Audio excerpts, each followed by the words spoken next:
Look around. Right now, look at the faces of the men around you. Science tells us a frightening thing. 1 in every 200 men on this planet carries the genetic trace of the same man in his blood. This is not an accident or a coincidence.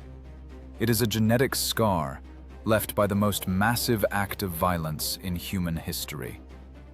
We are used to hearing about him as a great commander, a unifier of lands, and a wise ruler. But what if I told you that behind these titles lies an architect of genocide, whose cruelty was not an emotional outburst, but a cold industry?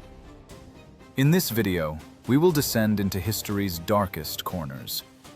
You will learn how a 9-year-old boy, left to die in the steppe, decided to murder his own brother over a piece of food.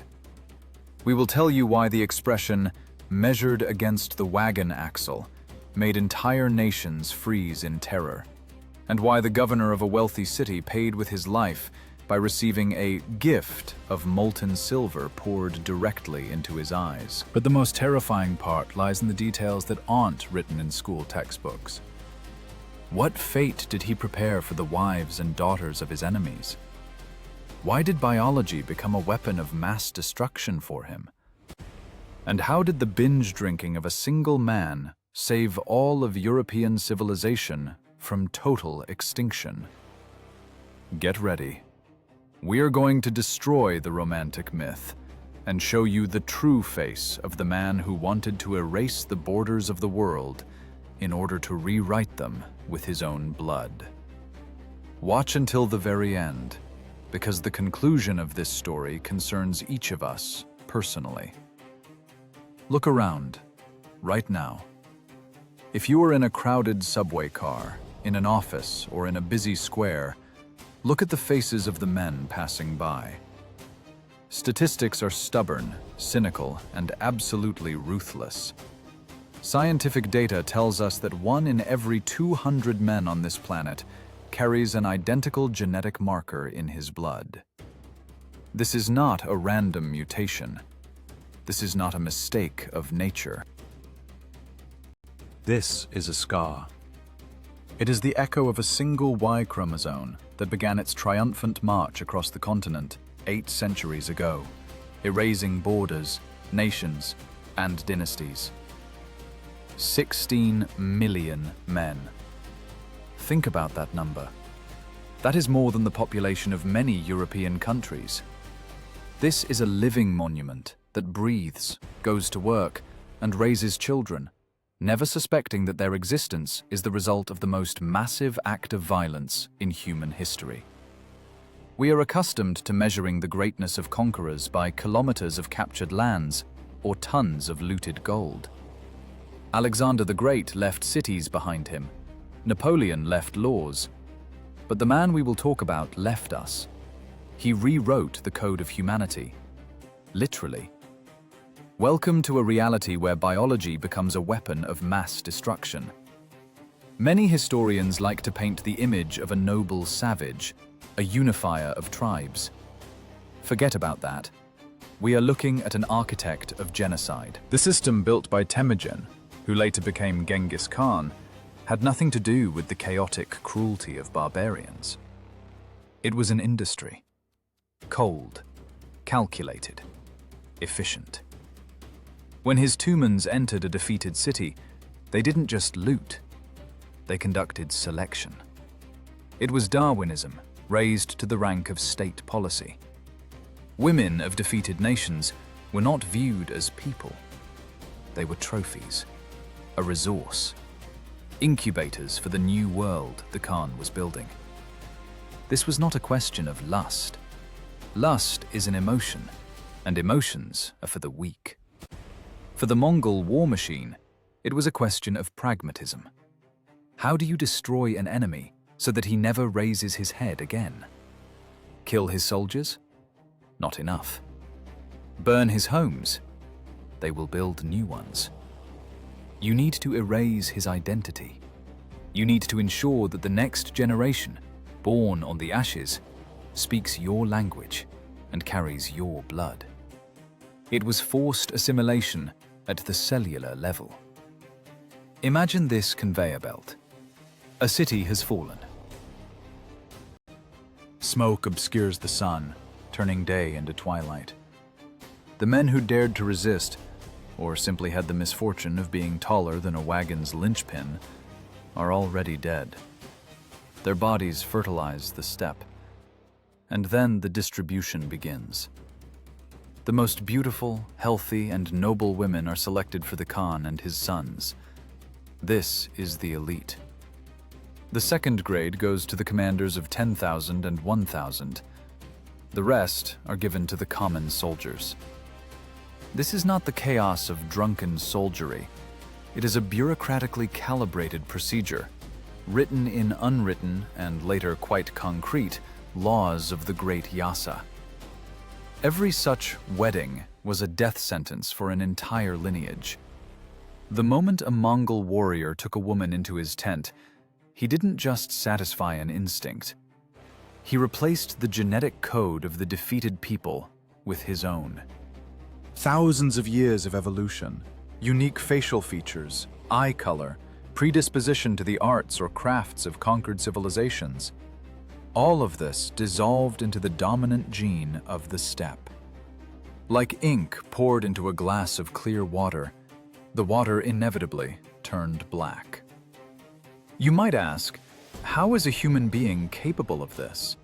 Where is the limit of cruelty? The answer is simple and terrible. For them, it wasn't cruelty.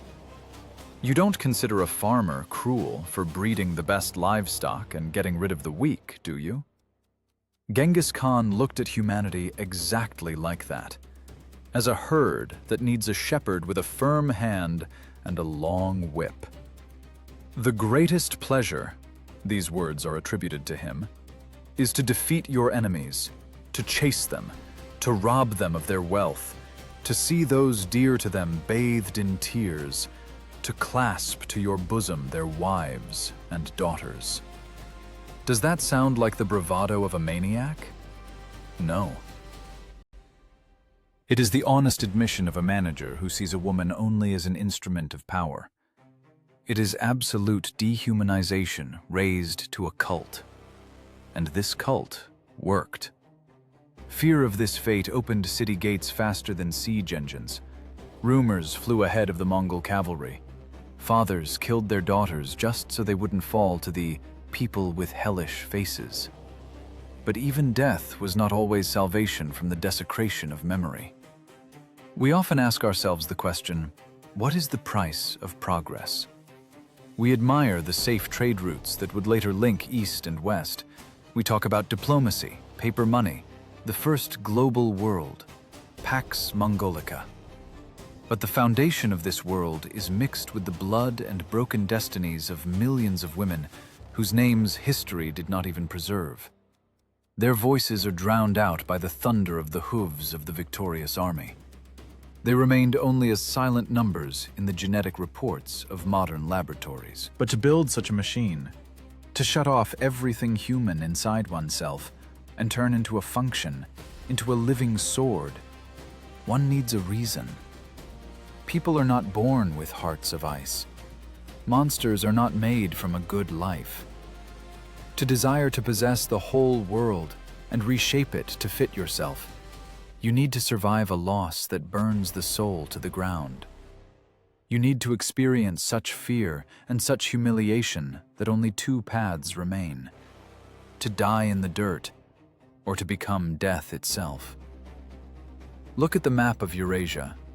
Imagine the endless steppe blown by all winds. Winter there lasts forever, and the frost chills to the bone. It was there, among yurts and sheep dung, long before the world knew the name of the shaker of the universe, that a small boy shivered from the cold. He had no army. He had no power. He didn't even have food, and he fought dogs for a gnawed bone. In his eyes, there was not yet that steely glint that would make the emperors of China and the shahs of Khwarezm lose their minds with terror. In his eyes, there was only fear. Animal, sticky fear. of a victim backed into a corner. And it was in this corner, under the howl of the steppe wind, that a rage began to be born that would one day burn half the world. The steppe does not forgive weakness. It eats it, literally. Imagine a world where your life is worth less than a cartwheel. It was in such a world that a 9-year-old boy named Temujin found himself after his father, the chieftain Yasuge, was poisoned by the Tatars. This wasn't a tragedy of Shakespearean scale with beautiful monologues. It was a dirty, mundane catastrophe. The clan his father led simply packed up their yurts, loaded their belongings, and left, leaving the widow with her children to die in the winter steppe. Why feed extra mouths? In the steppe economy, there is no place for sentimentality. You have no friend but your shadow, no whip but your tail, the old shamaness threw at them as they left. And she was right. They became nobodies, worse than slaves. Slaves are at least fed. The family of the former Khan turned into scavengers. The future ruler of millions crawled on the ground, digging for roots, and hunted marmots and field mice. The smell of poverty is the smell of rancid fat and unwashed bodies, eaten into the skin so deeply that water cannot wash it away. It was here, in the dirt and humiliation, that the psyche of the monster was formed. Temujin learned the most important lesson of his life. Justice does not exist. Only power exists. If you are not a predator, you are food. And the first to feel this new law was not an external enemy, but his own brother, Beta. Temujin's half-brother, who, being the oldest male in the family, began to take the best pieces of prey for himself. In any other culture, this would be called sibling rivalry. Boys fight. It's normal. But Temujin was no longer a normal child. His psyche was deformed by the weight of the constant fear of starvation. The scene was short and terrible in its ordinariness. Beta took a caught lark from Temujin, and then a fish. Temujin didn't cry. He didn't complain to his mother. He simply called his younger brother Kasar. They approached Beta, who was sitting on a hill, calmly watching the herd, confident in his impunity. Temujin from the front, Kasar from the back. 2 bows. 2 clicks of the bowstring. Beta didn't even have time to realize he had been sentenced. He fell, pierced by arrows, begging only that they not kill his younger, full brother. Their mother, Holan, howled with grief, calling her sons dogs gnawing at their own womb. But Temujin was silent. There was no remorse in his eyes, only cold calculation. He understood a terrible truth. Violence is the most effective tool for solving problems. There was a problem. The problem is gone. Murdering his brother became his initiation. He crossed the line separating man from beast and discovered that it was easier to breathe on the other side. There is no morality to bind your hands there. There is only expediency. But fate was preparing another blow for him that would finally burn out his capacity for empathy. The Merkits. A tribe from whom Temujin's father had once stolen his mother decided it was time to settle the score. Revenge in the steppe is a dish served not just cold, but frozen decades later. They didn't come for Temujin. They came for his young wife, Borte. Imagine the horror. The thunder of hooves at dawn, screams, chaos. Temujin, who already considered himself a man, suddenly realizes his complete, absolute helplessness. He has no army. He has no weapons to stop a detachment of armed riders. And what does the future great commander do? He runs.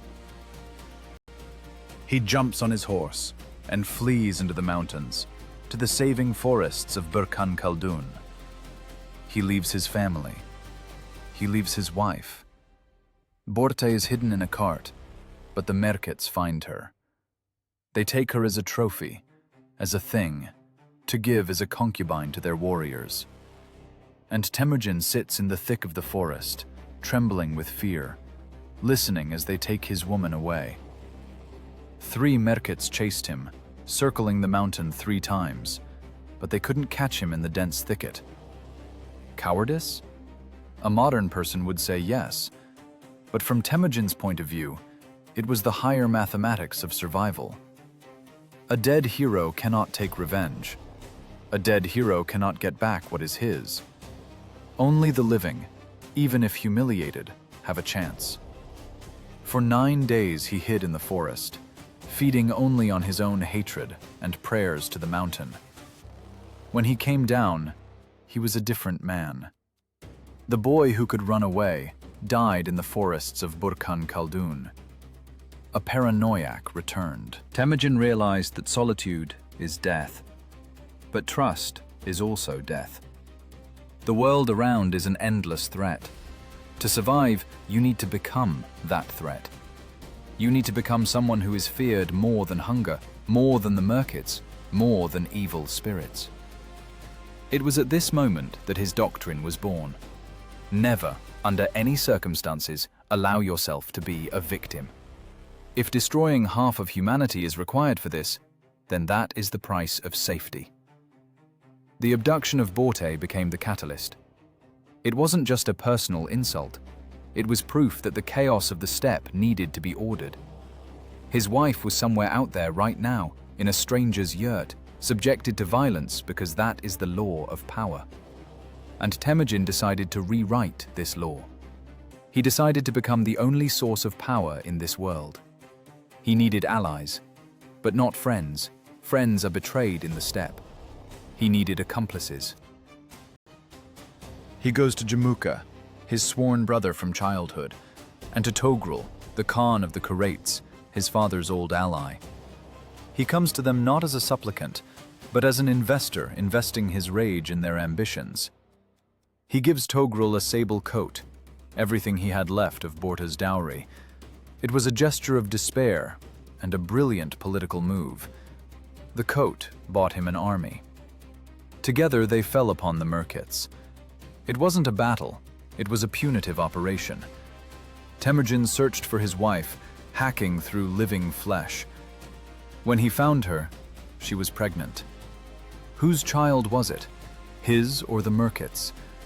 This question would torment historians for centuries. The son would be named Jochi, guest. Temujin would accept him, but a shadow of doubt would forever lie between them. However, at that moment it didn't matter. What mattered was something else. He took back what was his. He proved to himself and the steppe that anything could be taken from him, but he would return and take it back, along with the life of the offender. But victory over the Merkits did not bring peace. It only whetted his appetite. Temujin tasted blood on his lips, and he liked the taste. He saw how easily human destinies break if the lever of organized violence is applied to them. He began to gather people around him. But not on the principle of kinship, as had been customary for centuries.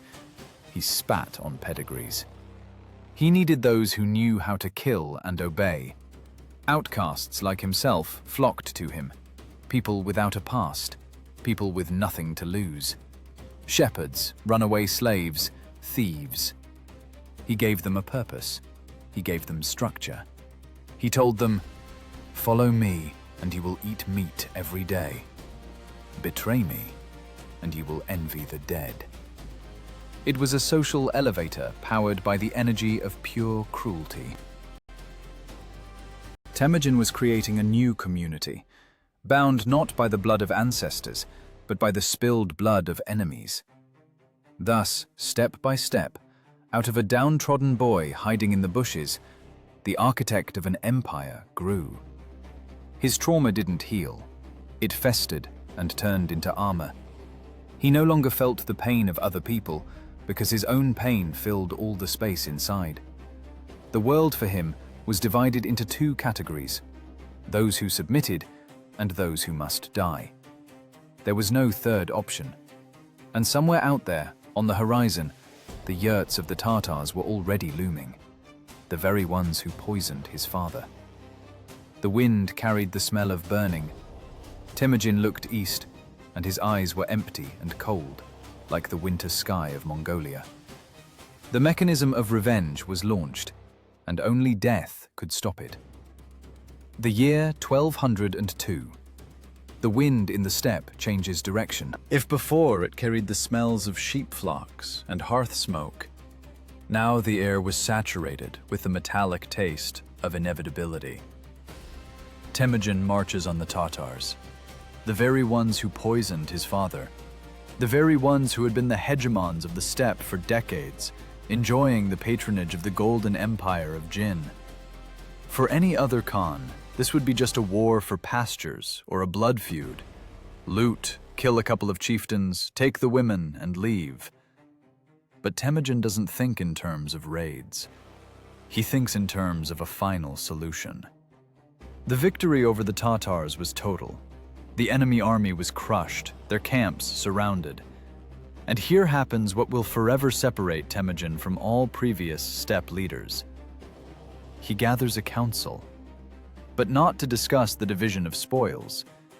He gives an order that makes the blood run cold, even in seasoned warriors. The order sounds dry, like the crack of a breaking bone. Measure all men against the wagon axle. This wasn't a metaphor. It was a selection technology.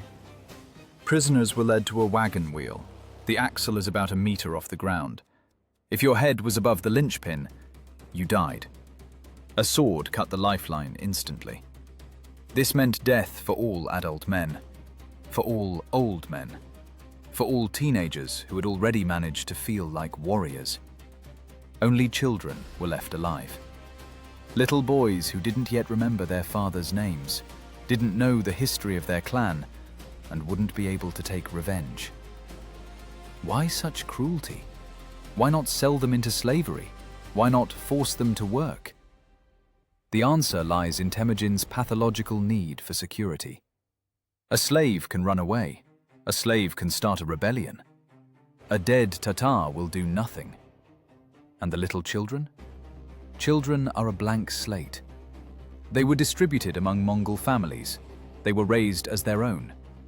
In 10 years, these boys, born Tatars, would become Genghis Khan's most loyal dogs, ready to tear out anyone's throat at his command. They would forget that their fathers were beheaded on the orders of their current master. It was social engineering, built on blood. Temujin erased the memory of an entire people to rewrite it in his own handwriting. But Temujin had one problem left, a problem that had a name, a face, and as much charisma as he did. Jamuka, his blood brother, his anda.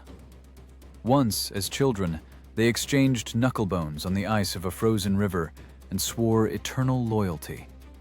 They slept under one blanket. But the steppe is too small for two tigers. Jamuka was an aristocrat, a white bone. He believed in traditions, in the right of the nobility to rule the commoners. Temujin, the son of an outcast, despised traditions. He built a meritocracy, a system where a shepherd could become a general if he had the talent to kill and obey. It was a conflict of ideologies, the old world against the new order. The confrontation lasted for years. It was a chess game where the pieces were living people, and the board was all of Mongolia. Jamuka was cunning, smart, and dangerous.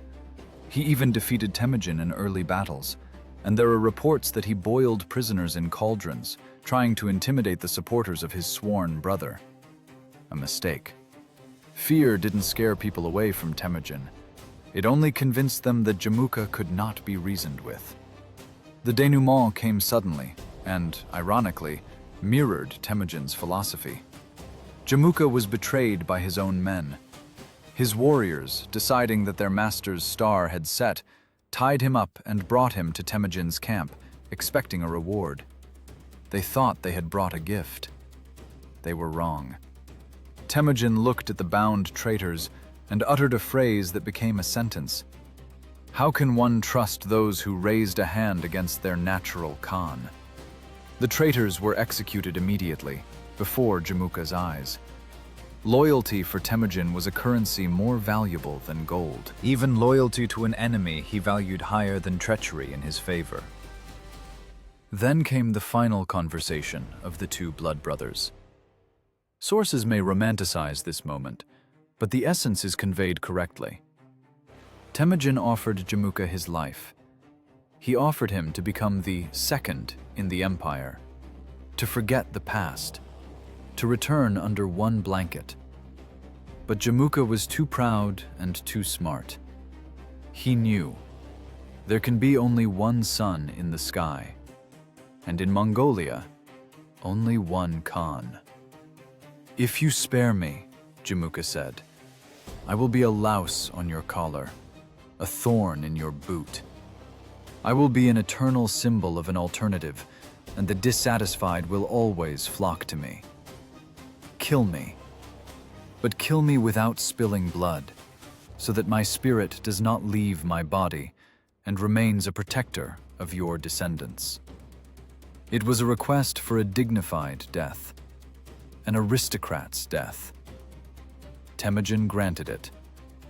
Jamuka's back was broken, quietly, without blood splatter, without beheading. It was an act of supreme respect, and simultaneously, an act of final cleanup. With the crunch of Jamuka's spine, the spine of the old tribal aristocracy broke. There were no more rivals. There were no more alternatives. Now Temujin stood alone atop a mountain of corpses. But before him lay a task even more difficult than defeating enemies. He needed to defeat the very structure of steppe society. For centuries, people here were divided into clans and tribes. Merkits, Karaits, Naimans, Tatars. They slaughtered each other because we were not them. Temujin decided to destroy this system. He shuffled people like a deck of cards. He forbade living in tribal encampments. He broke the tribes into tens and hundreds, mixing former enemies in one unit. Yesterday's Merkit now stood in formation shoulder to shoulder with yesterday's Karait. They were forbidden to call themselves by their tribal names. They had only one name left: Mongols. And only one loyalty: to the Khan. This was a revolution. Imagine if tomorrow all nations disappeared and only citizen of Earth, subordinate to a dictator, remained. Temujin created a nation from scratch, smelting it in the furnace of civil war. He took away people's past to give them a future in which they would become masters of the world. But the price of this future was absolute slavish submission. Personality erased, there is only function. You are a rider in a unit of 10. Your commander of 10 answers for you with his head. You answer with your head for the commander. Mutual responsibility sealed by fear and loot. By the year 1206, the steppe went quiet. The smoke of fires dissipated. Enemies were either dead or assimilated. Temujin, the boy who ate rats, became the sole ruler of the space from the Altai to the Khingan. But it wasn't enough for him.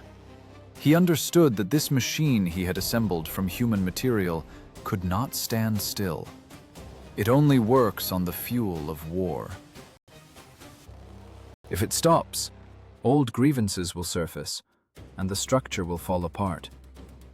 It needs a goal. It needs an external enemy. On the banks of the Onon River, the nine-tailed white banner was already being raised. Messengers galloped to all ends of the steppe, calling the chiefs to a great Kurultai. It wasn't just a gathering. It was the coronation of the beast. The world did not yet know that there, in the depths of Asia, A clockwork mechanism had already been wound that would blow up the tranquility of civilizations. While princes in Rus feasted and the Khwarezm Shah enjoyed silks and sherbet, iron was being forged in the steppe that would soon taste their blood. The time of tribes was over. The time of the empire was coming, and the first law of this empire would be death for disobedience. The year 1206, Onon River. If you could transport yourself there, to that day when history took its sharpest turn, you would be deafened not by the cacophony of a celebration, but by silence. The silence of tens of thousands of people frozen in anticipation. The steppe, usually full of sounds, the neighing of horses, the shouts of shepherds, the crying of children, was silent. In the center of this silent ocean of people rose a white banner with 9 tails made of yak tails. Under it stood a man who had ceased to be Temujin. Shamans beat drums, calling on the eternal blue sky to bear witness. In this moment, Genghis Khan was born. The Oceanic Ruler, a title that sounded like a challenge to geography itself. The man who had recently been hunted like a wolf now declared himself God's vicar on earth. But this wasn't just a name change. It was the proclamation of a new operating system for humanity. Old laws based on traditions and respect for elders were thrown out. In their place came the Yasa. Many call the Yasa a code of laws. This is a mistake. It was an instruction manual for a concentration camp the size of a continent. The Yasa did not protect rights. It destroyed the concept of personality. Genghis Khan, remembering the taste of betrayal on his lips, created a system where betrayal became mathematically impossible. Listen to this clause, sounding like a sentence.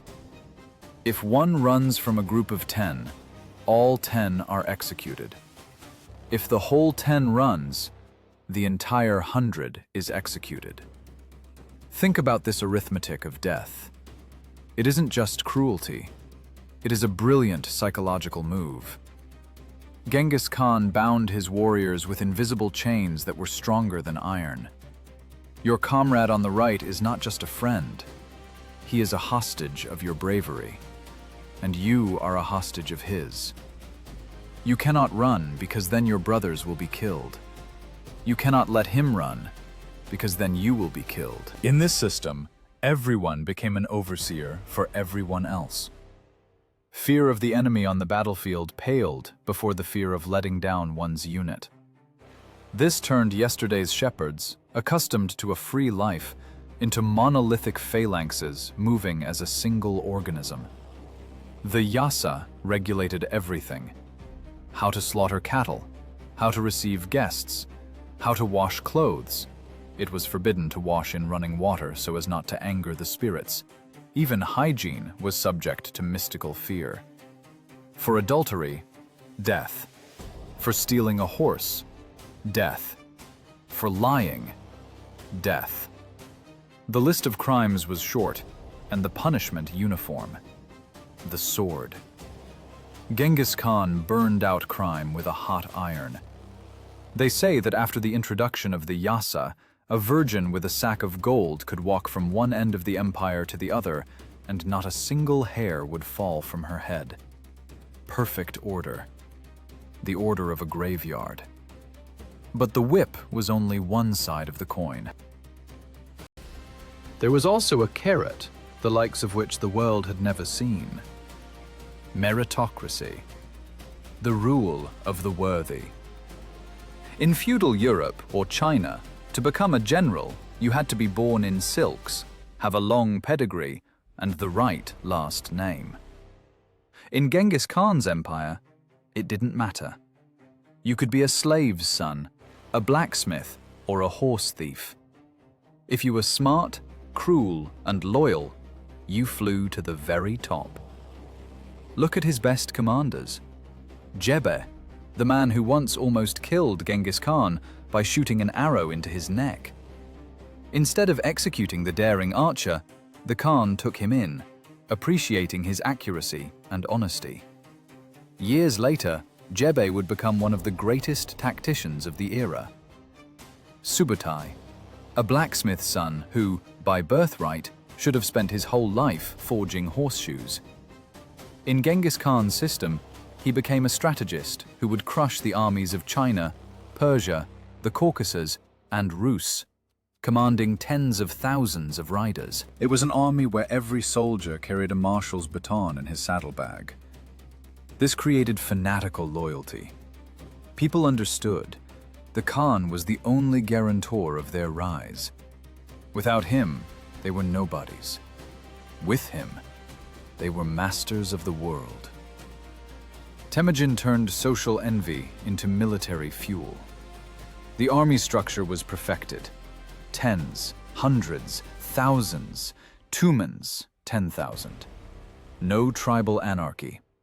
Orders were transmitted instantly through a system of signal flags, whistling arrows, and messengers. It wasn't a swarm of barbarians. It was a computer assembled from flesh and bone. Discipline was honed during the driven hunts, Nurg. Thousands of riders formed a giant chain and drove beasts into a circle. Not a single antelope was to slip through. Striking a beast early meant death for the hunter.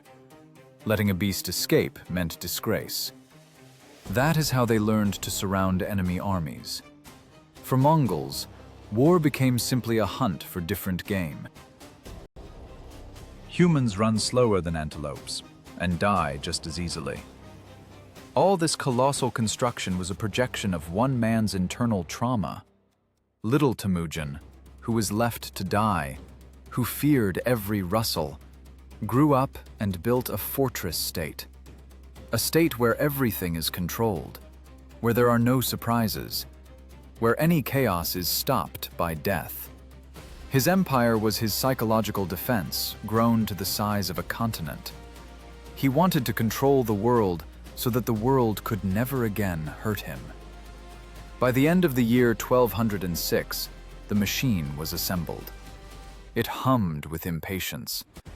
100,000 of the world's best horsemen, armed with powerful composite bows hitting at 300 meters, awaited orders. The steppe was conquered. Internal enemies destroyed. But the economy of war demanded loot. You cannot maintain an army with promises. It needs gold, silks, slaves, and new pastures. The Khan's eyes turned beyond the felt walls of his world To where, behind the Great Wall, lived people dressing in soft fabrics and drinking wine from jade cups. To where cities were huge as mountains and wealth seemed endless. The civilizations of settled peoples looked at the steppe dwellers as dirty savages, not worthy of attention. They didn't even suspect that maps of their demise were already drawn in yurts on the banks of the Onon. The wind began to blow south and west, and this wind carried not only the smell of approaching winter, but also the coming fire. Merchant spies arrived at the Khan's headquarters, telling of the weaknesses of great empires. Far away, thousands of kilometers distant, in wealthy and arrogant Khwarezm, rulers counted their money and intrigued against each other, confident in their invincibility. They didn't know yet that their fate had already been decided at a council of men who couldn't read, but knew perfectly how to kill. The mechanism clicked. The first arrow was knocked on the string.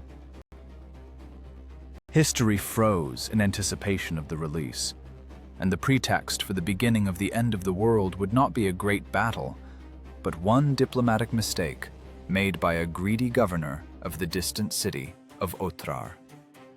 The stupidity of one official would soon cost millions their lives.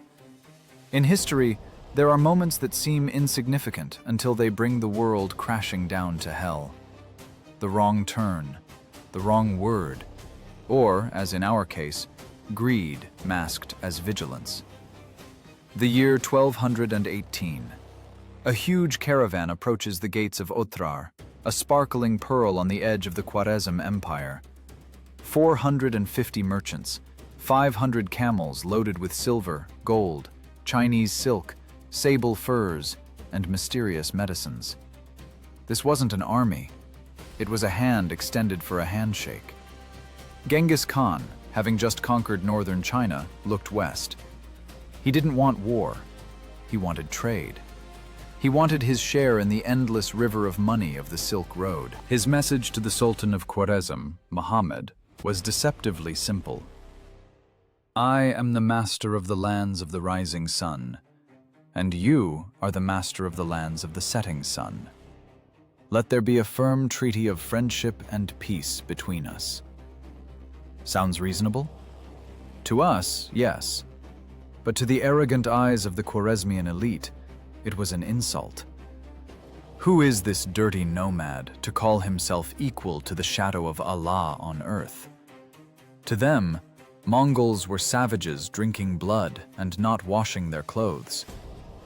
Governor Inalchuk, ruler of Otrar, looked from the high walls at the dust raised by the camels. But he didn't see diplomats. He saw spies. And, what is worse, he saw easy prey. Inalchuk made a decision that would sign the death warrant for millions. He accused the merchants of espionage. It was a convenient lie to justify robbery. On his orders, 450 people were slaughtered, their goods confiscated. The governor sat in his palace, fingering Chinese silks, thinking he had made the deal of the century. He thought he had robbed a passing bandit. He didn't understand that he had just pulled the pin from a grenade the size of a continent. But news has a way of leaking through walls. One man survived. A camel driver, hiding among the livestock, slipped away into the night. He galloped until his horse dropped, then ran until his lungs burned, to bring news of the betrayal to the Khan's tent. Imagine the silence in Genghis Khan's headquarters when he heard this. Trade ambassadors under his personal protection slaughtered like sheep. This was a violation of the most sacred law of the steppe, the law of hospitality and the immunity of ambassadors. And yet, Genghis Khan did not strike immediately. He gave the Sultan one last chance to save face, the last exit off the highway leading to hell. He sent 3 ambassadors to Sultan Muhammad, 1 Muslim and 2 Mongols. The demand was moderate. Hand over Governor Inalchuk for trial, and that's it. Give us the thief, and we will remain at peace. Sultan Muhammad sat on his turquoise throne in Samarkand, surrounded by poets and flatterers. He had the largest army in the Islamic world, 400,000 warriors in steel armor, elephants, heavy cavalry. He looked at these 3 dusty riders and laughed. Hand over his relative to some pagan upstart? Unthinkable. Muhammad committed the cardinal sin of diplomacy. He ordered the head of the Muslim ambassador cut off. The 2 Mongols were spared their lives, but subjected to something worse: disgrace. Their beards were burned off. For a Mongol, this was worse than castration. They were thrown out of the palace and sent back to tell their master, "The Sultan of Khwarezm does not negotiate with dogs." This was the point of no return. The bridge wasn't just burned, it was atomized. When the mutilated ambassadors returned, Genghis Khan didn't scream. He didn't go into hysterics. He went to the sacred mountain Burkhan Khaldun. He climbed to the summit alone. He took off his hat and untied his belt, draping it over his neck like a slave, exposing his vulnerability to the sky.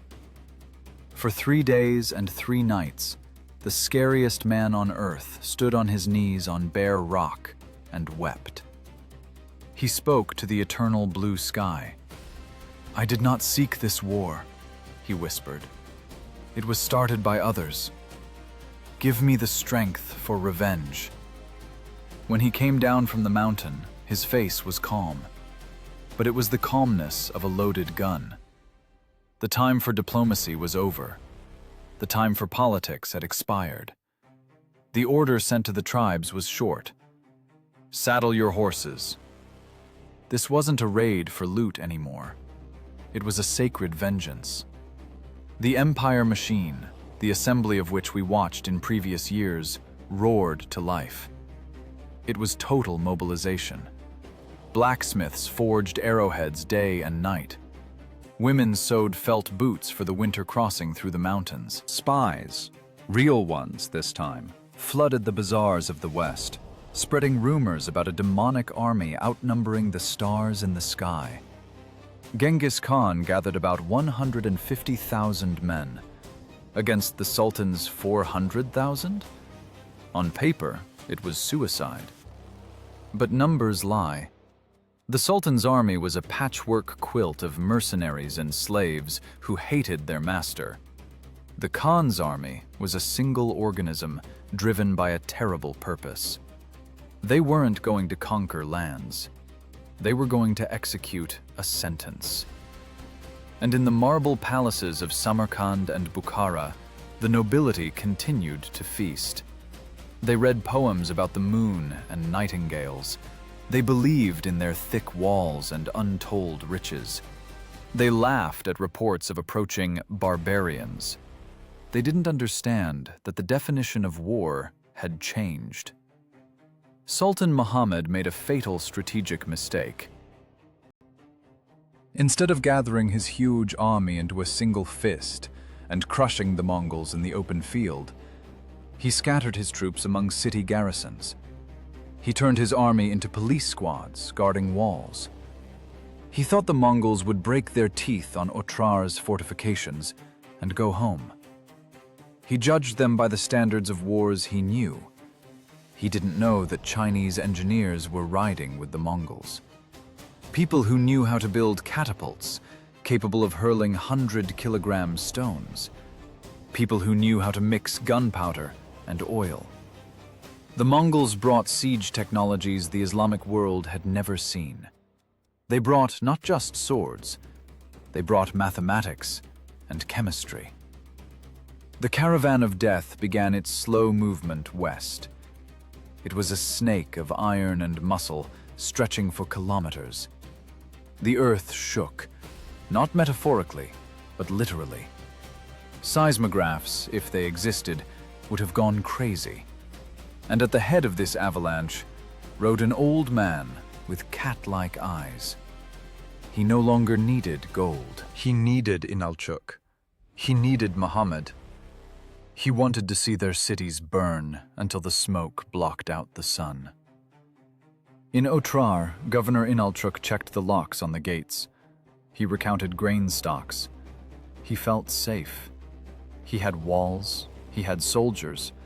He had the desert protecting the approaches. He didn't know he was already dead. His body just hadn't had time to realize that fact. The wind from the east turned into a hurricane. The horizon darkened. These weren't storm clouds. It was dust raised by 200,000 hooves.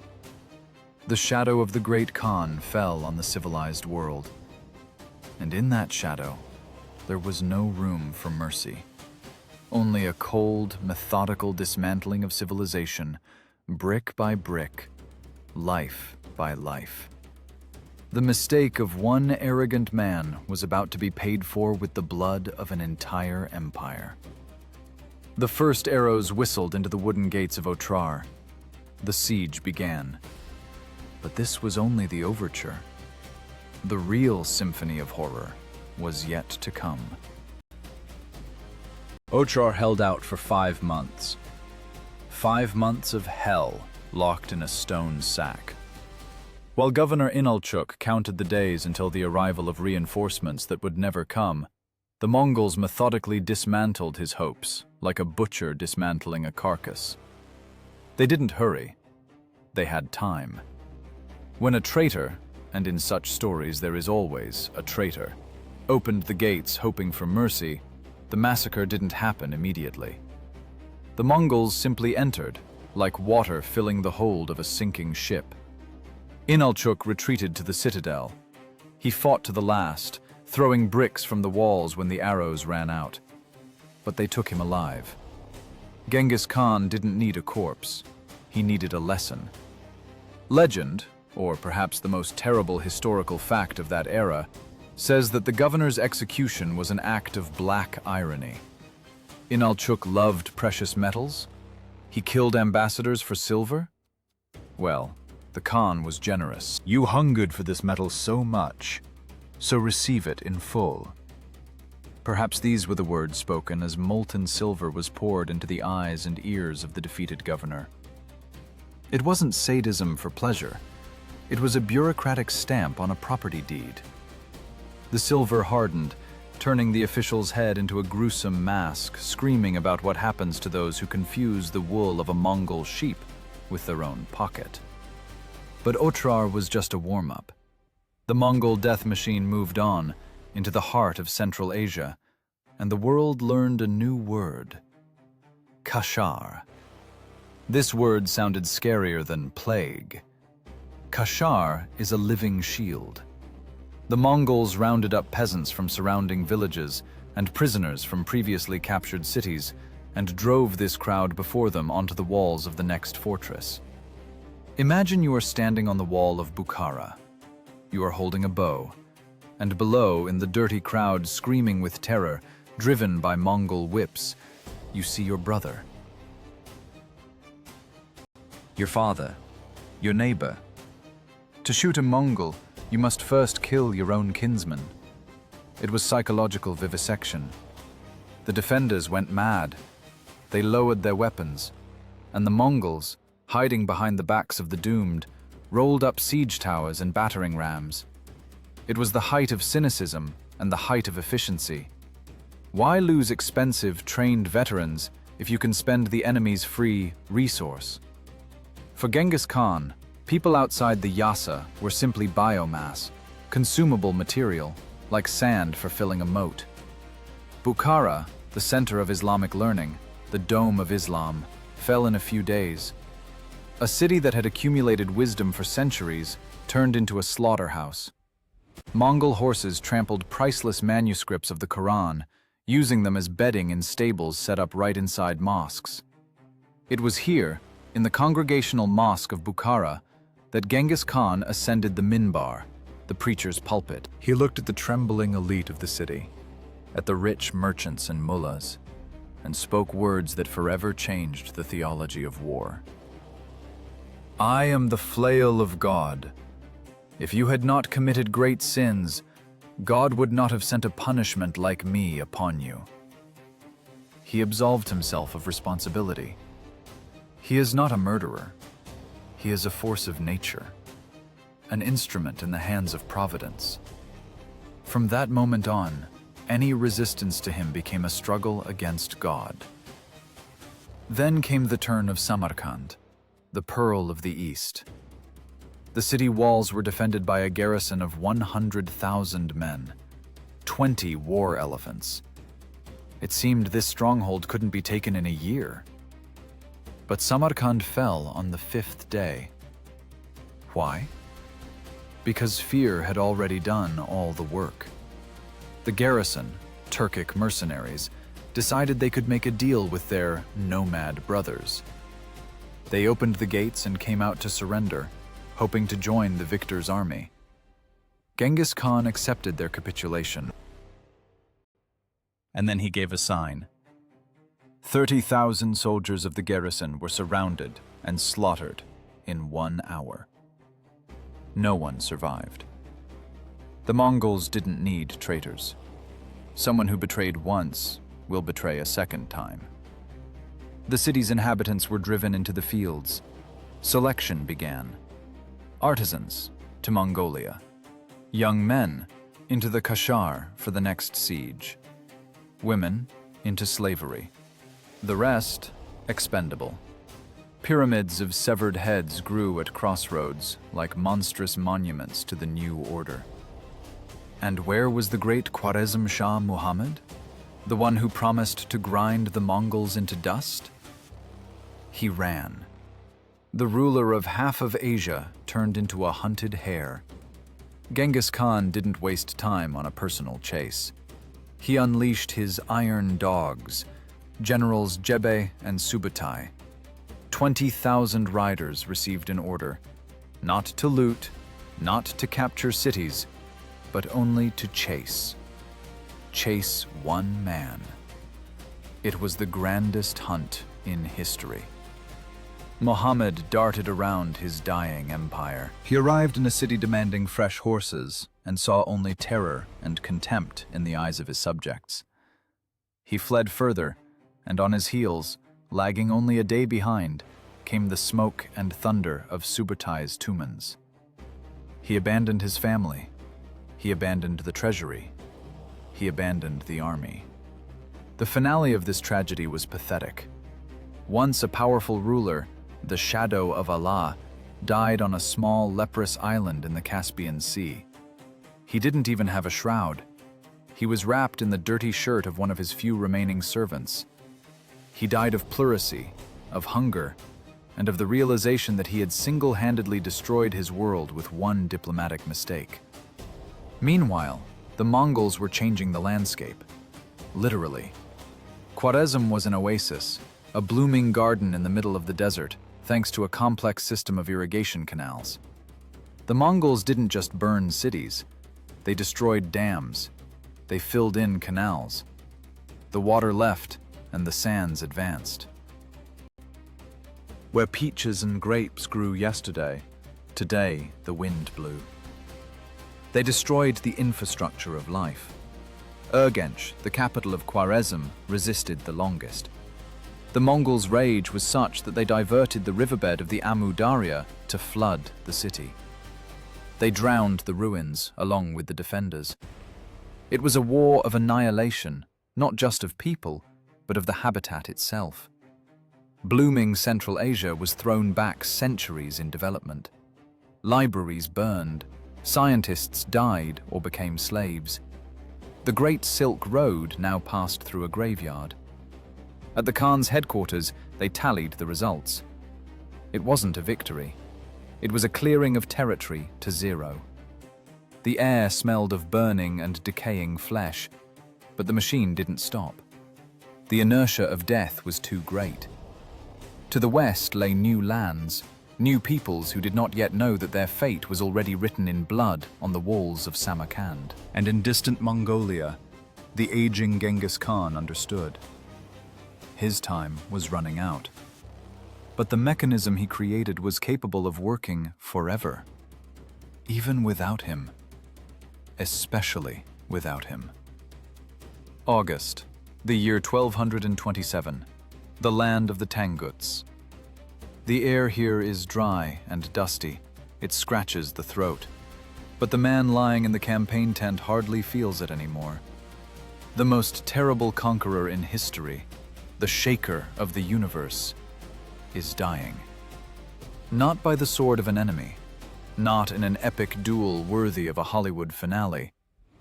Irony of fate, the man who wiped dozens of cities off the face of the earth was killed by banality. A fall from a horse during a hunt. Internal bleeding.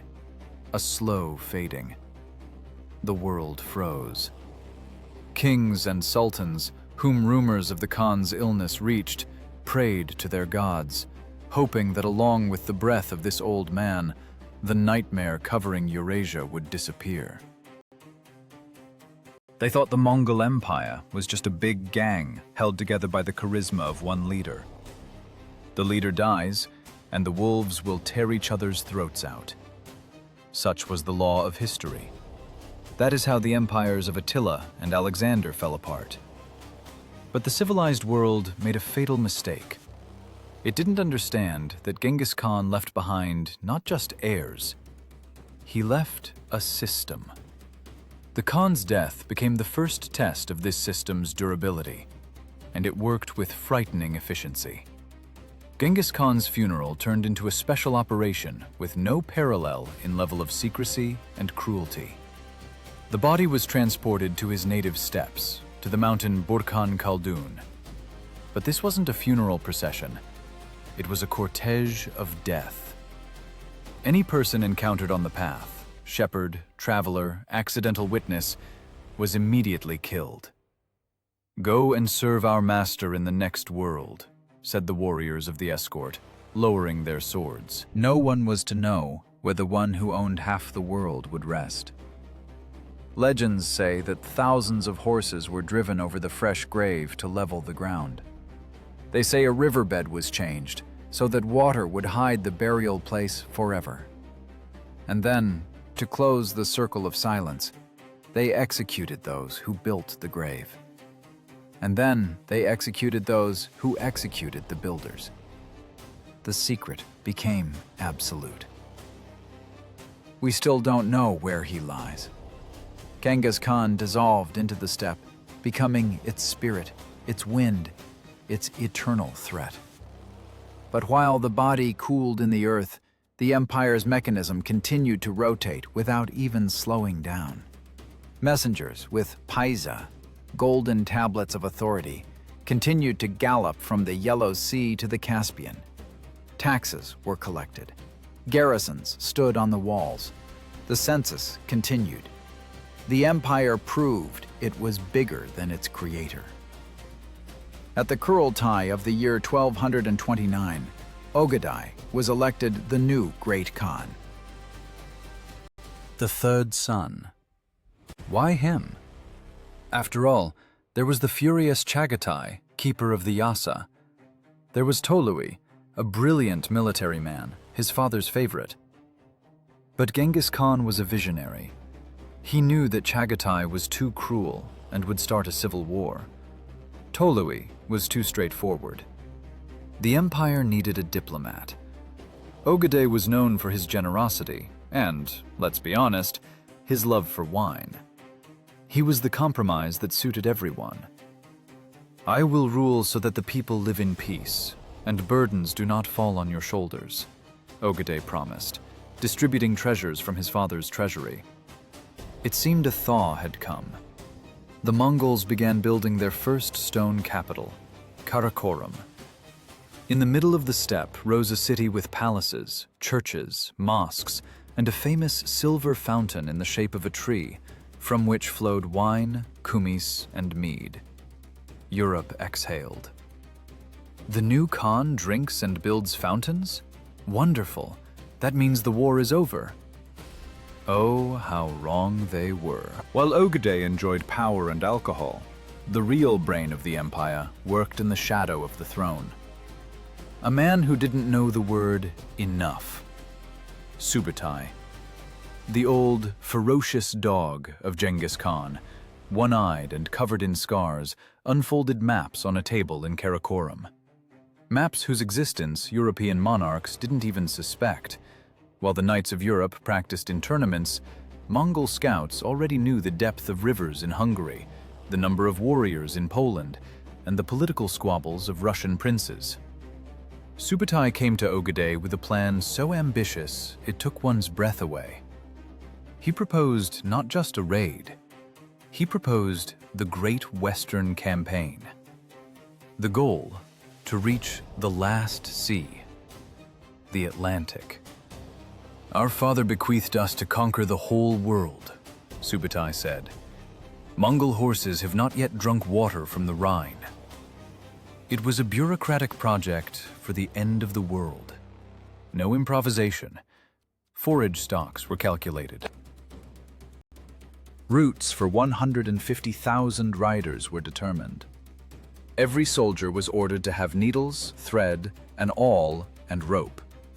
Logistics were thought out to the smallest detail. It was an industrial war planned in a headquarters thousands of kilometers from the front line. Formally, Batu was placed at the head of the campaign, Genghis Khan's grandson, son of that very Jochi whose origin had always been in question. Batu needed to prove he was worthy of his grandfather's blood. But the real conductor of this orchestra of death remained Subutai. He was the old engineer who knew how the machine worked.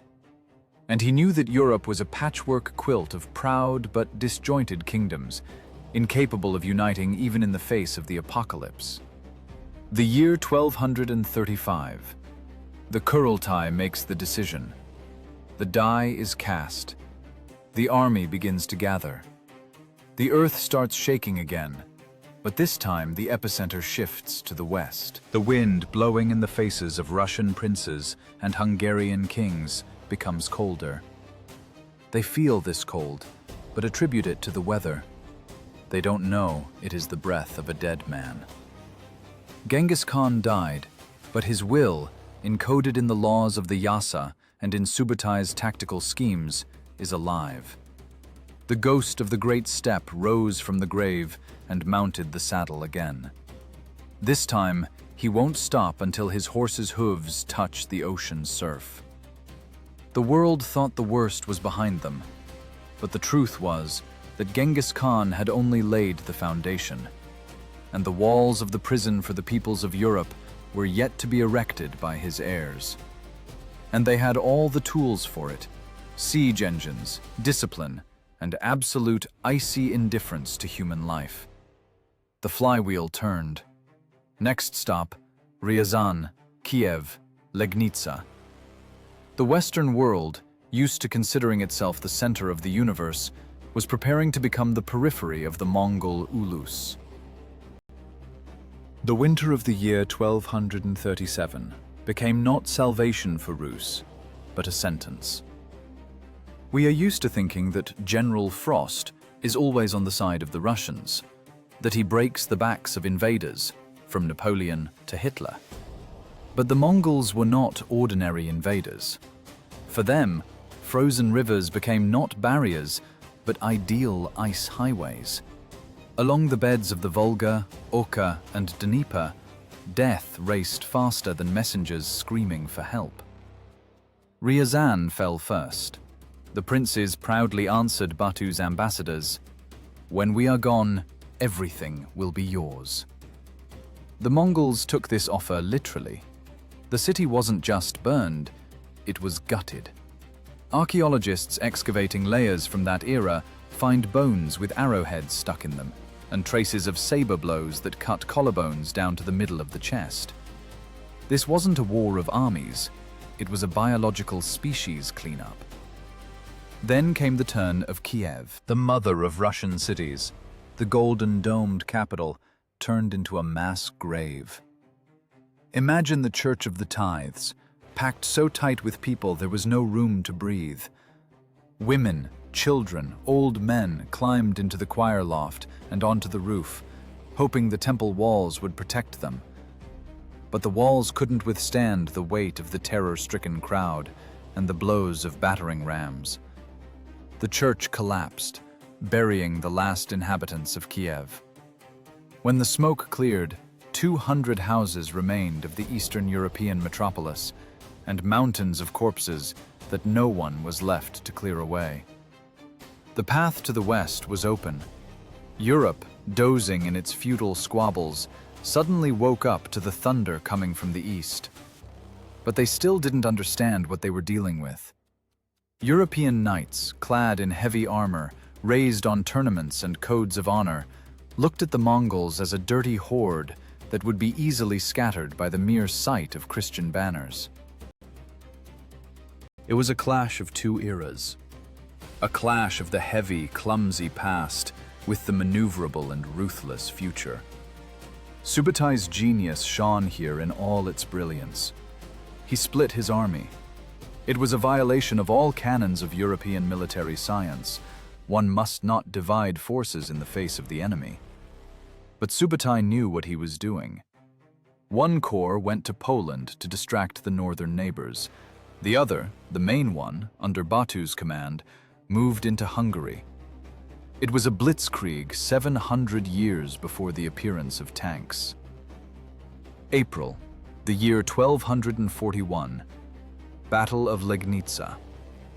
The Polish Duke Henry the Pious gathered the flower of European chivalry under his banners. Templars, Teutonic Knights, Hospitallers, Polish and German nobility were there. Shining armor, heavy war horses, a forest of spears. They looked impressive. They felt like heroes of an epic. But the Mongols didn't read chivalric romances. The battle began according to the classic nomad scenario. The Mongol vanguard attacked, showered the knights with a hail of arrows, and ran. "They are running! Cowards!" shouted the knights. The predator instinct worked against them.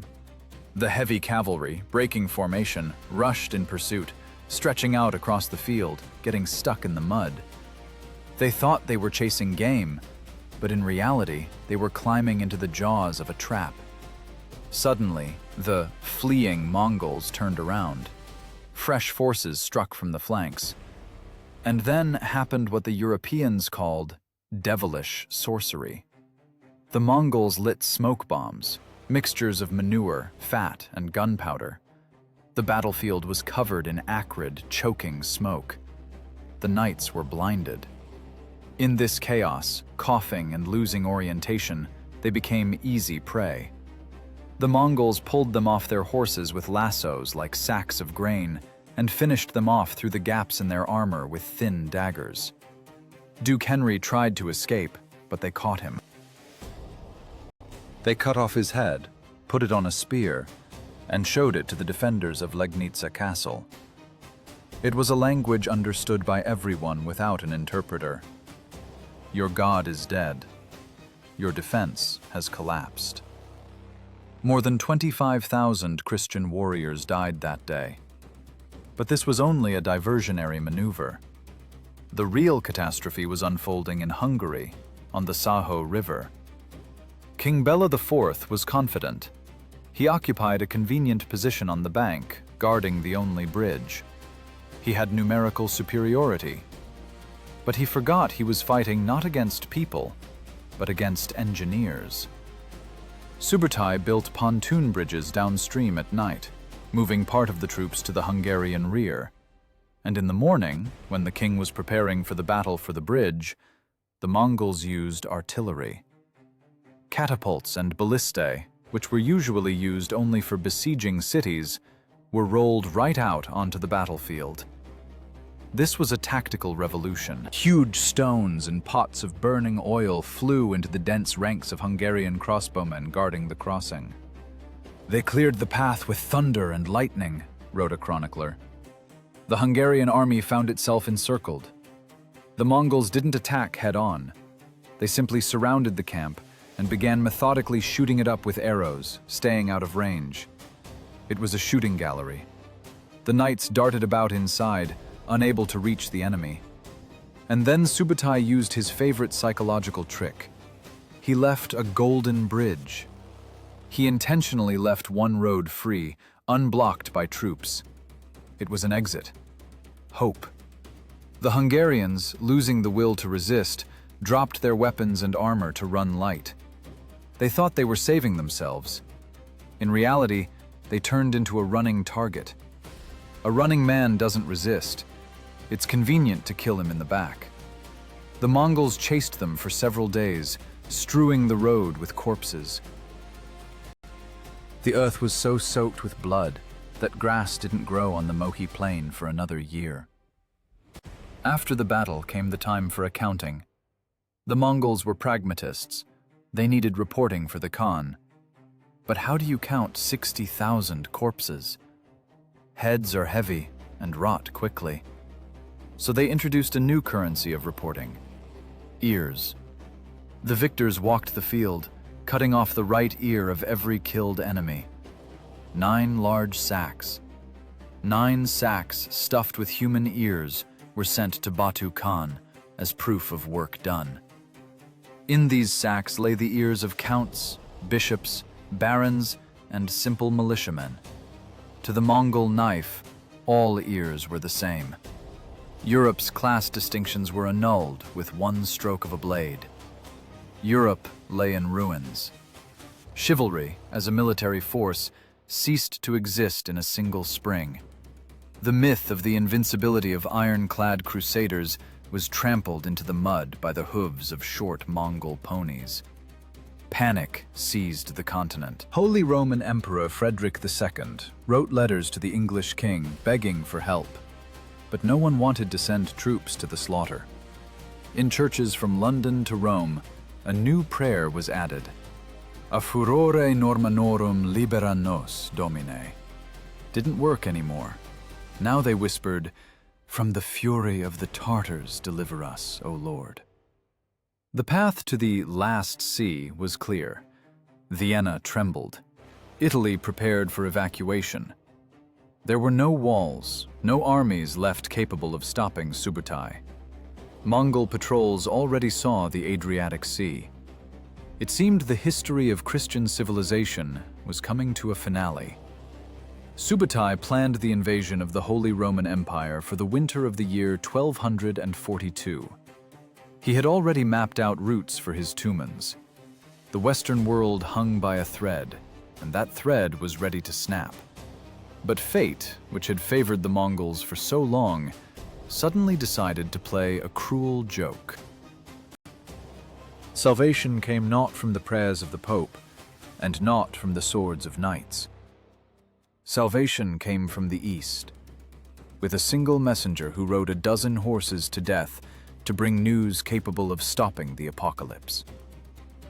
Spring, the year 1242. Europe froze in anticipation of the death blow. Imagine a map of that time. Hungary is destroyed. Poland lies in ruins. Croatia is burned. Advanced Mongol detachments have already approached the walls of Vienna. Holy Roman Emperor Frederick II, the most powerful monarch of the West, writes desperate letters, but does not gather an army. Panic paralyzed the will. In the cathedrals of Paris and London, people don't ask if the Mongols will come. They ask, when? Subutai, that old one-eyed wolf, had already drawn the route to the last sea. One push remained to the Atlantic. In the summer, the horses were supposed to drink water from the Rhine, and by winter, trample the vineyards of France. No mysticism, only logistics. European knights had proven their complete incompetence. The walls of their castles crumbled from Chinese siege engines like houses of cards. Civilization stood on the edge of the abyss, and the conqueror's foot was already raised for a step. But then happened what believers called a miracle, and cynics, history's cruelest joke: the messenger. A single rider, covered in the dust of 6,000 kilometers. He rode dozens of horses to death, changing them at post stations, yams, to deliver news from Karakorum to Batu's headquarters in the center of Europe. He didn't bring an order to attack. He brought silence. On December 11th, the year 1241, on the other end of the world, in distant Mongolia, the heart of the empire stopped. Great Khan Ogedei died. Not by the sword, not by enemy poison. He was killed by the only enemy the Mongols could never defeat: alcohol.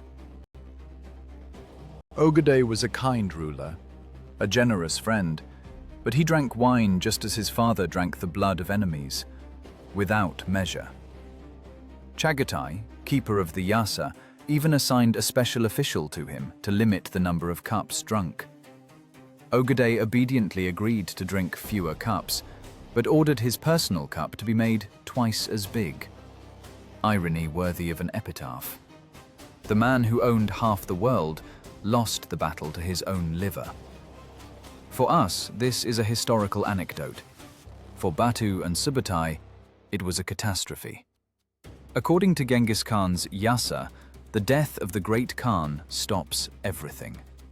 Any war, any campaign, any state business is frozen. All Chinggisids, descendants of Genghis Khan, are obliged to return to Mongolia for a great Kurultai to elect a new ruler. This was not up for discussion. It was a law sewn into the subcortex. If Batu remained in Europe, he would become an outcast, a separatist, a rebel.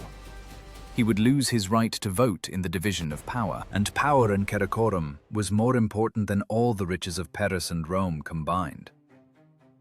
Imagine this moment in the commander's tent.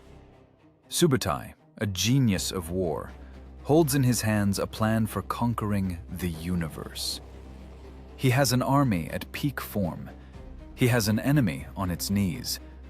And he is told, "Stop, we are turning around."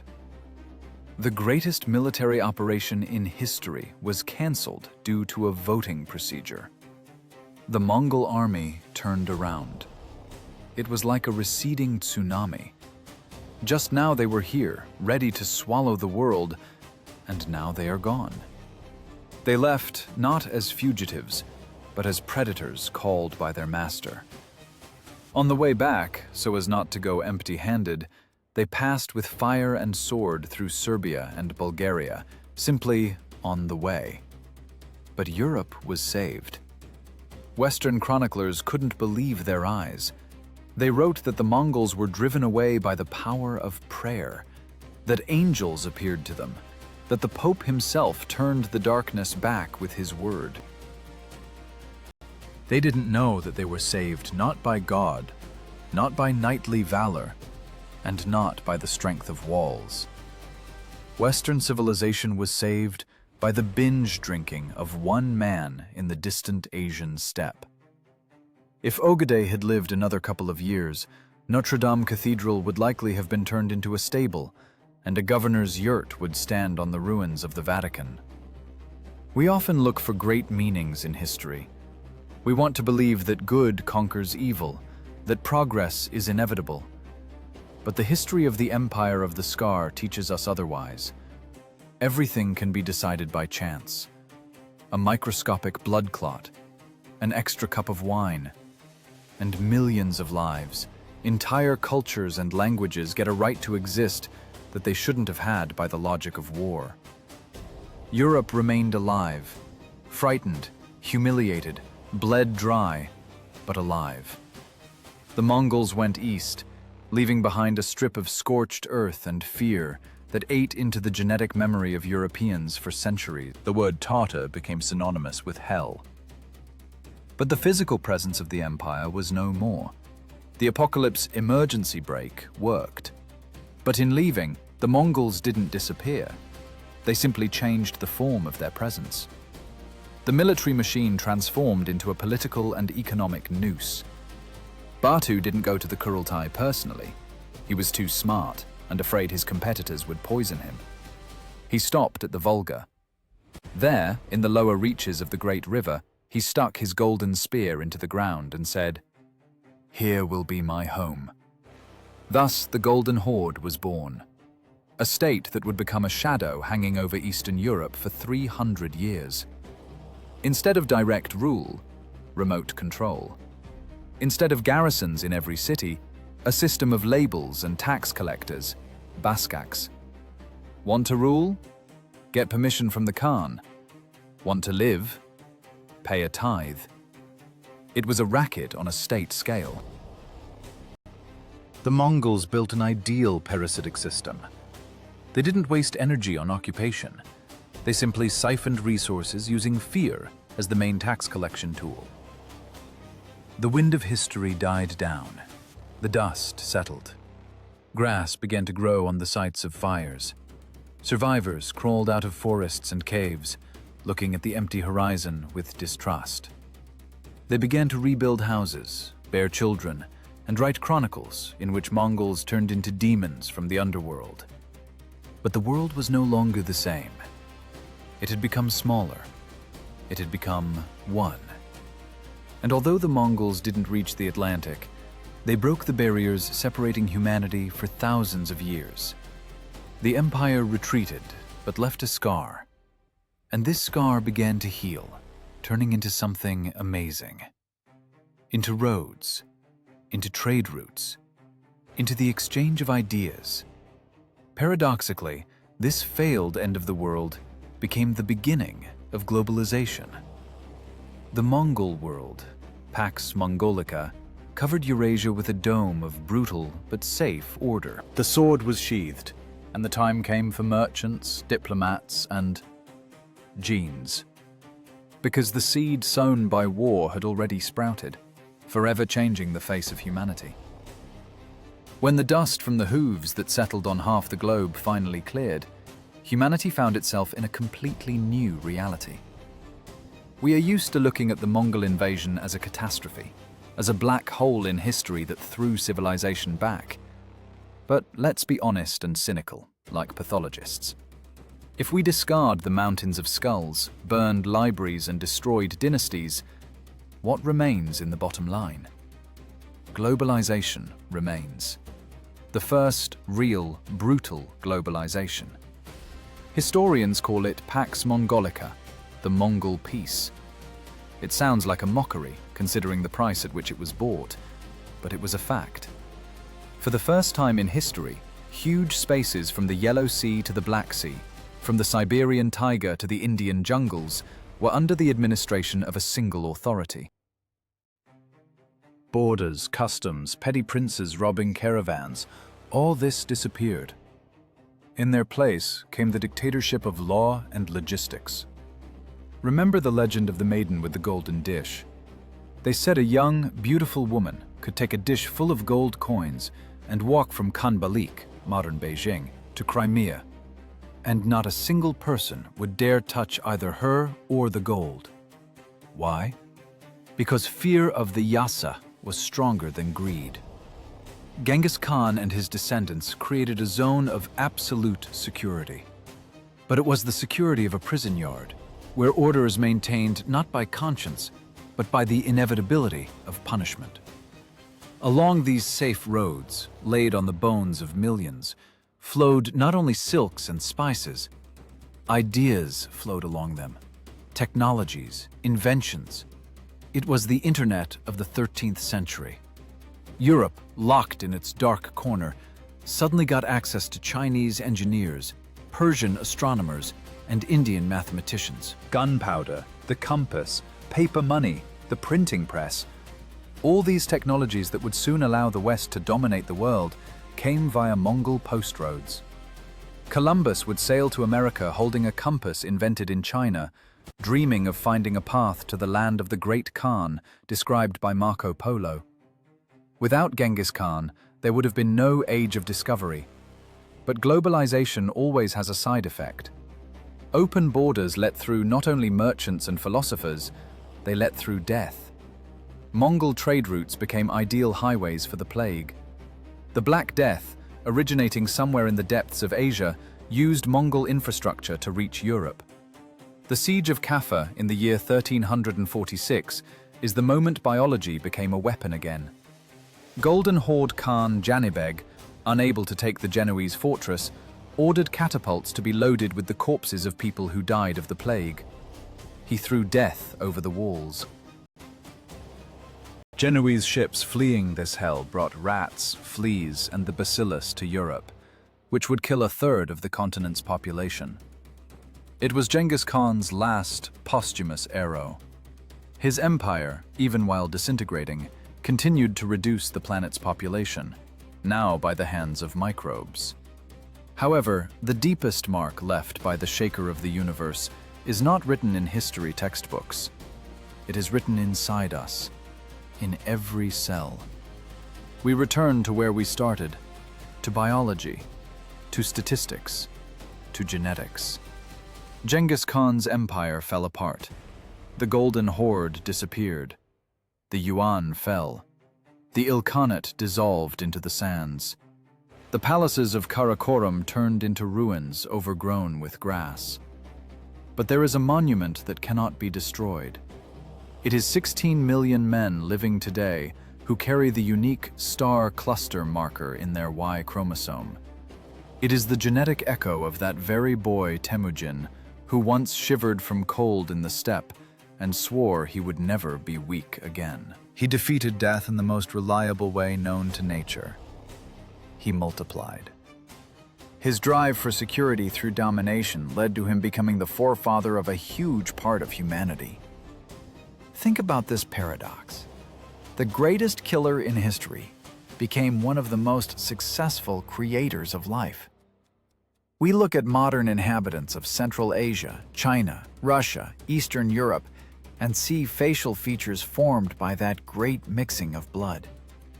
We are the descendants of victors and vanquished, rapists, and victims merged into a single gene pool. We are the product of a trauma that healed, leaving behind a scar on the body of the world.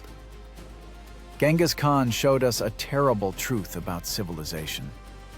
Order is often built on a foundation of violence. Cultural exchange is paid for with blood, and unity is achieved through the destruction of diversity. We live in the world he built. We use the diplomatic immunity of ambassadors, a law he introduced under pain of death.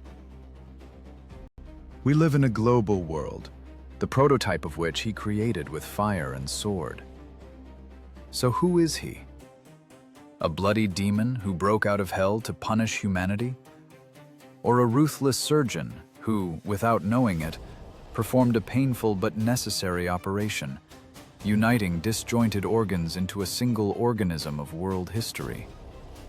Perhaps the answer lies not in the past, but in the mirror. Temujin was a man who took human nature to the absolute limit.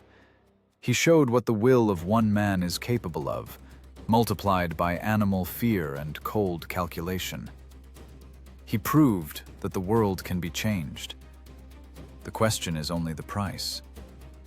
Look around again. Look at the map of the world drawn by borders.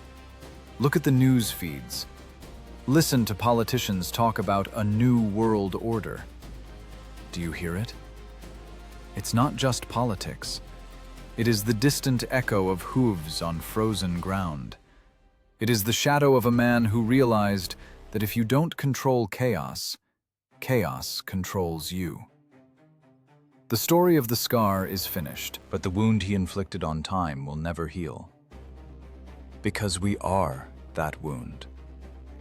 And now, knowing the price humanity paid for its unification, I want to ask you only one thing. If you had the opportunity to go back to that cold winter on the banks of the Onan and meet a small, hungry boy with the eyes of a wolf cub, would you extend a helping hand to warm his heart and prevent the death of millions? Or would you draw your sword and kill him, saving the world from horror, but perhaps depriving us of the future in which we now live?